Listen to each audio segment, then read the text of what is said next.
Hello everybody.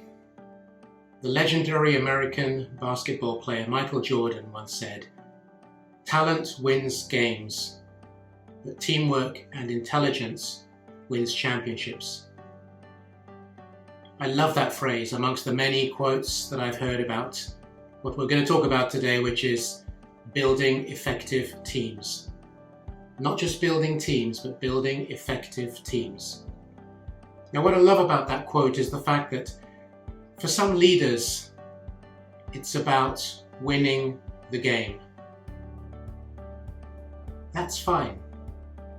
We all want to win games. Nobody wants to lose. We're all competitors as leaders and as successful leaders.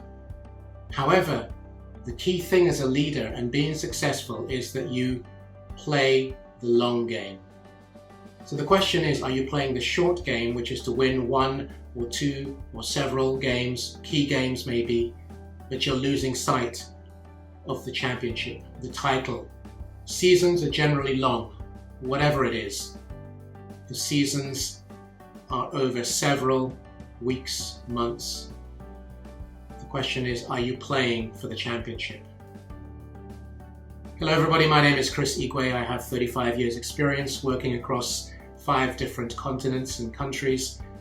My purpose has been throughout my career essentially to create, develop, lead and grow teams across different markets, primarily Europe, Middle East and Africa.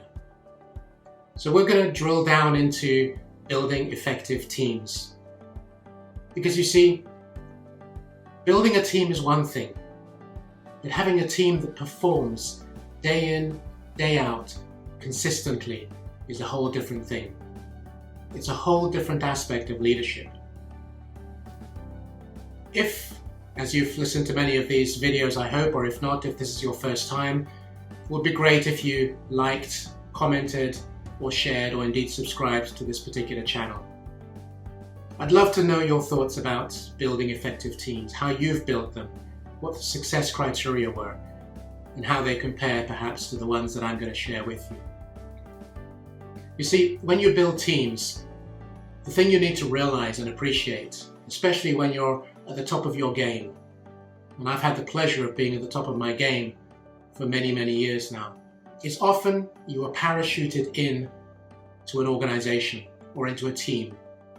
They may not like you, they may not want you, they may feel that they have it all. It may be your own company, your own business that you've developed, and you want to have the right people, the effective people around you. How do you go about doing that? You see, within teams, as a leader, you have to manage egos. You have to manage those who, whether it's a team you create or a team that you inherit, where somebody who's been around for a long time, and maybe there's an age aspect, will consider him or herself superior or better to somebody else. So creating the team and the team dynamics is so incredibly important and incredibly powerful. So we're going to focus on what I see as some of the key criteria for developing and building effective teams, which through my experience have worked incredibly well. So here they are, and we'll go through them.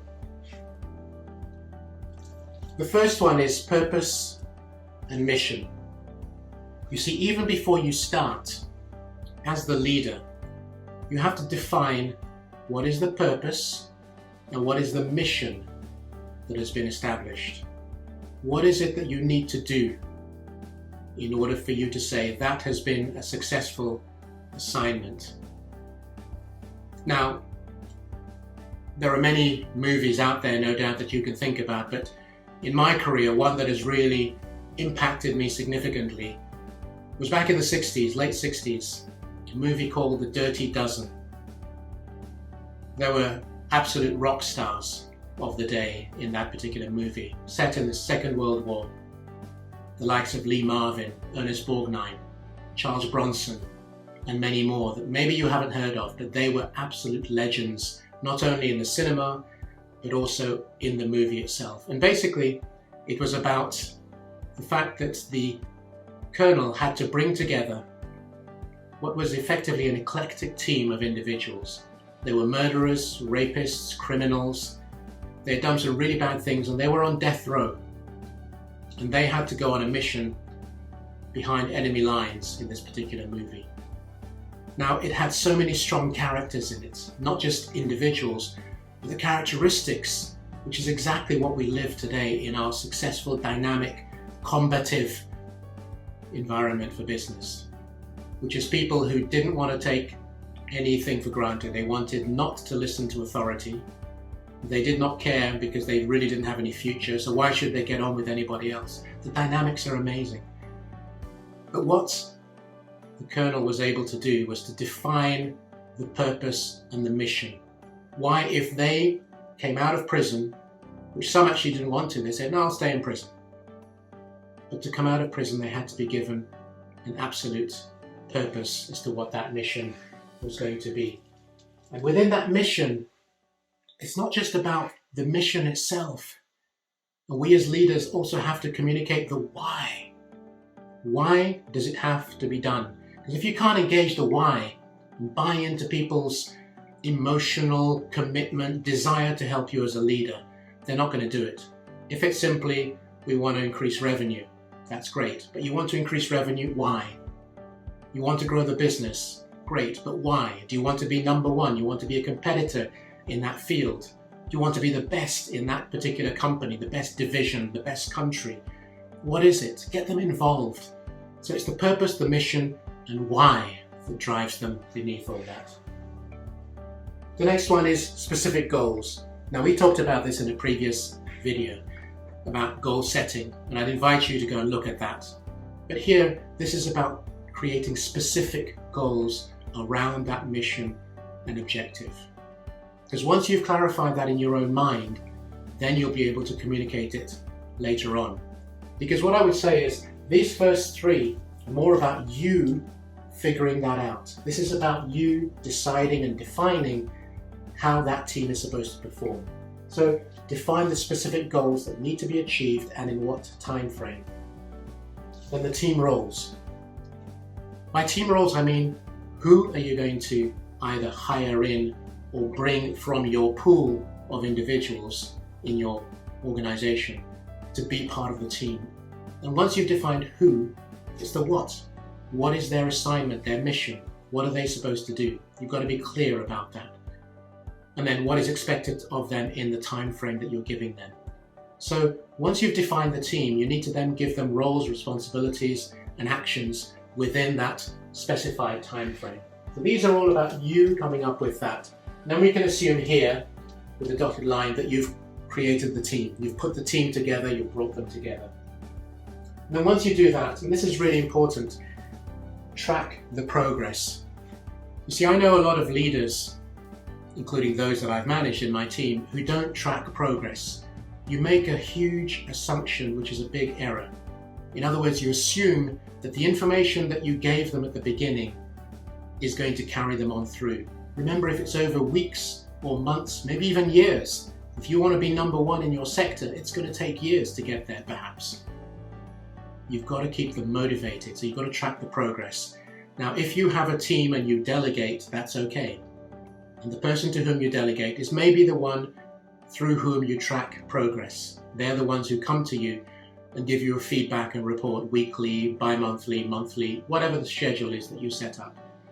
But I would advocate and recommend very strongly that as the leader, wherever you are in that hierarchy, it's important to step in and track the progress for yourself.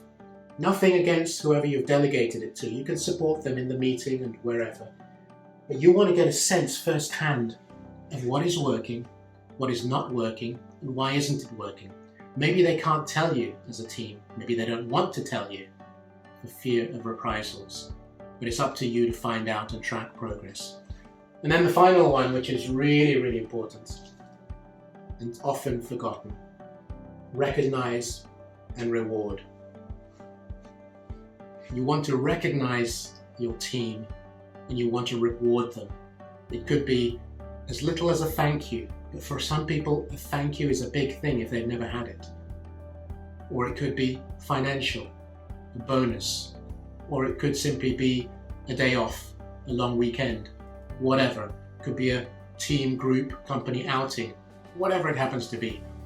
Recognize the members of the team and reward them. Put yourself in their shoes. If you've worked incredibly hard, you've given everything, you've trained hard, you've prepared hard, you've fought hard, you've looked far in advance to see what the pitfalls and problems might be, depending on your role, and you never get so much as at least a thank you, maybe a note to the company, the board, the rest of the team saying thank you, just something.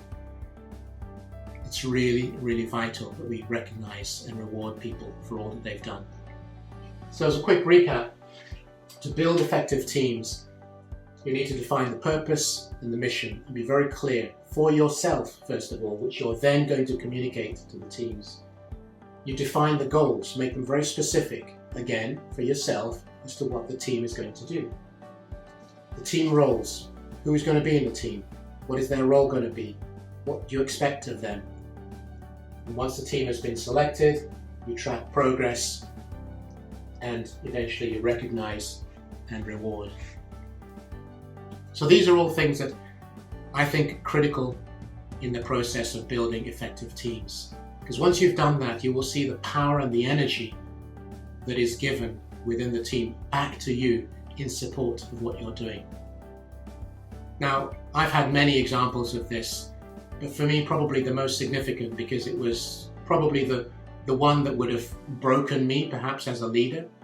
It would certainly have broken our company, because we were working on a project which was today known as one of the features in James Bond. It's a huge building, fantastic. I was hired in expressly and specifically by the chairman of the company. I was based in Switzerland.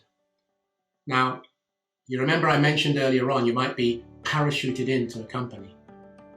I was not appreciated, I was not welcomed for different reasons. But the point is that I inherited a team that was pretty good, but we needed to be the absolute best. Because when I was brought in, that project was suffering. There was a reason I was brought in, which was to fix the problem, put it on the right track. I had not only my existing team, I had suppliers in different parts of Europe. I had subcontractors in different parts of Europe. I had a production facility in the organization who I had to embrace and bring them into the process because they were going to be critical to finding the solution to the problem. So I brought in as many of these groups and individuals. I told them what the purpose and the mission was. The purpose was very simple: to complete this project on time and within budget, and for the reasons which I laid out.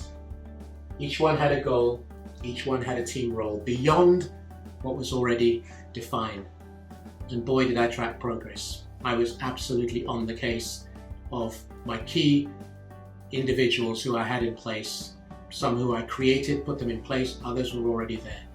I knew that the only way this was going to function is if we all came together and we saw the same project and worked through it. And at the end, yes, I did recognize and reward them. Something, as it turned out, had never been done before in that organization. Nobody had ever recognized anybody. And indeed, my boss's boss recognized me for the work that I did. And to this day, I still have that amazing letter, which was written because it was just fantastic. It captured everything. My boss's boss saw the pain, the commitment, and everything that went into it. And it was a great result.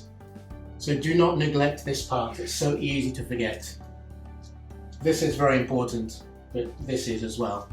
That's the key to engaging with your team and making them see where it is that you want to go. So if any of this has resonated, which I hope it has, I'd love to hear your thoughts, your comments, any feedback that you have. So please like, share, and subscribe to the channel. And we'll talk some more about some of the other leadership skills which are needed in order to be successful as a leader. Thank you.